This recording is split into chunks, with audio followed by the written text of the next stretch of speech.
because we've never, unlike London, Paris, Madrid, they've experienced terrorism in a way that we hadn't until 9/11. So it was a very scary feeling. Hemos venido al memorial del 11S para reflexionar. What are your feelings in this very special place? I don't have any words about this place. It's like I'm lost for words. Tristeza.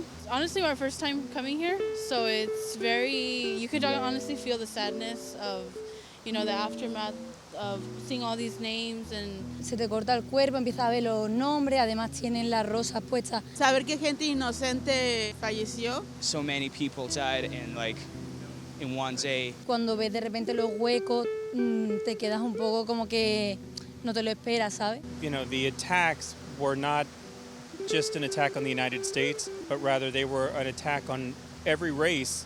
They deserve such a great memorial like this. Son cosas que te marcan porque tú ves una rosa y es que esa persona podría hoy estar celebrando su cumpleaños con su familia, pero no estás. The size of harm and damage that took place on 9/11, it impacted people from all around the world.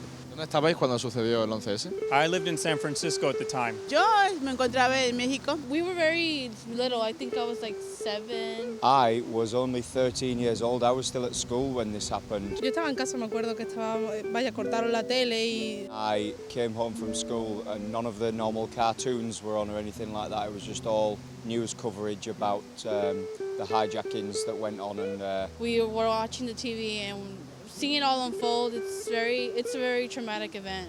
I received a phone call saying to hurry up and turn on the television because there was a terrorist attack in New York. It was a shock that was so hard to explain. Familias se separaron, padres, madres, hijos. In a way, it kind of felt unreal. Even now, it's kind of crazy to talk about. Because you would never imagine something of that magnitude happening. So what are your thoughts this many years later? Well, my thoughts, to tell you honestly, there's a certain level of uncertainty and fear that does, exist because you don't know what's going to happen. You don't know when another catastrophic event such as 9/11 can happen. Yo creo que es muy fuerte ver cómo unos ideales o unos pensamientos te pueden llevar a hacer cosas sin tener en cuenta la vida de los demás. The world's a changing place.